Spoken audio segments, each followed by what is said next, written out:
Hello mga palangga, i-share natin ito ulit kasi may mga nagtatanong kasi sa akin kung bakit ba daw yung donut ko ay hindi nagde-deform at makinis po. Madali lang naman ito mga palangga, kaya ito pong recipe natin ngayon. So dito sa ating dough mga palangga ay simple lang naman itong mga ingredients. Kalahating kilo po yung gagawin natin ngayon sa ating video. 500 grams ng all-purpose flour, pwede din tayo ditong gumamit ng bread flour at 1/2 tablespoon ng yeast. And then maglagay tayo ng 1/2 cup na sugar, 1/2 tablespoon na vanilla, 1 teaspoon na iodized salt at isang piraso na itlog, 1/3 cup margarine at 1 cup evaporated milk. Hindi po tayo dito maglagay ng tubig. At pwede din tayong gumamit dito ng tubig ha. At dito naglagay ako ng 1/2 teaspoon ng bread improver. Optional lang ito mga palangga. Huwag nyo nang lagyan kung wala kayong bread improver. Kasi kadalasan po talaga sa inyo, wala pong bread improver, pero mas maganda po talaga na may bread improver po tayo mga palangga para po maging matibay yung ating dough. Maliban po sa maganda yung texture or grano ng ating dough. May mga nagtatanong kung saan po ba natin mabibili yung ating bread improver. Sa Shopee mga palangga at sa Lazada ay meron po ito. Pwede po ninyo itong masahin ng mano-mano, pwede ding ilagay ninyo sa inyong spiral mixer. Medyo matibay po talaga yung aking dough na ito mga palangga kasi sa dough roller machine ko po ito minasa. Sa dough roller machine ko po ito dinaan. Kasi pag nagpapasada talaga ako ay nagdas po ako ng harina kasi po malagkit po yung ating dough kasi may itlog nga at hindi din dito pwedeng idaan dito yung dough na malambot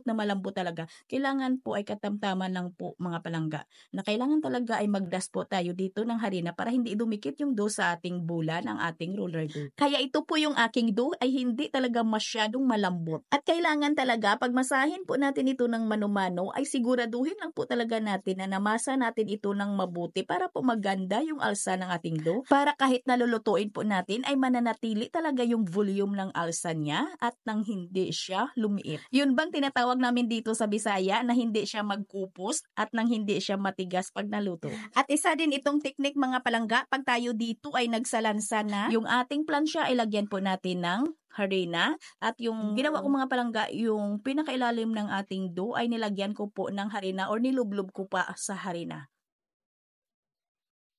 At nang natapos ko lahat mapigura, ay i-flatten ko lang ito ng kaunti at paalsahin ko muna ito ng mga 30 minutes bago ko po ito butasan sa gitna para malambot po yung ating dough.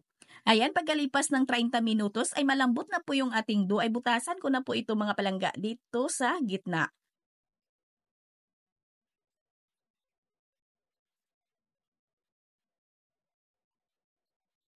At pagkatapos nito ay palsahin lang po natin itong ating dough ng 2 hanggang 3 oras hanggang sa mag-volume na yung alsa niya. Yung proofing po natin dito ay depende po sa room temperature po natin at depende din sa yeast na ginamit po natin. Hindi din kasi tayo magkapareho ng oras ng ating papaalsa kasi depende po yan sa ating yeast na ginamit. Magkaiba po tayo ng brand. Kung kabisado niyo po yung ratio na nilagay po ninyo ng inyong yeast ay alam niyo na kung ilang oras yan paalsahin.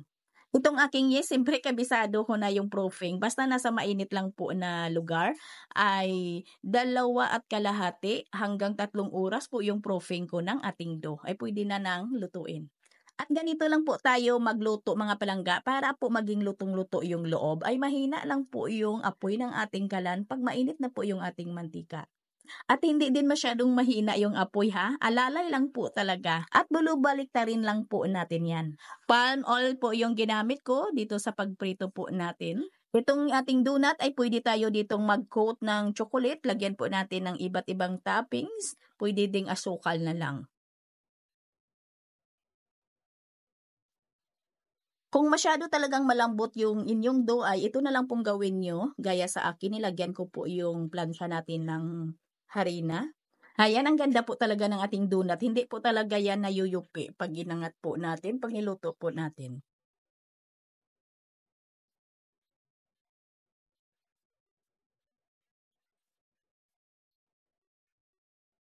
Yun lang naman ito mga palangga yung ating video ngayon. Magkita-kita po tayong muli. Ito pong inyong Kainday Tinapay. Maraming salamat at bye-bye.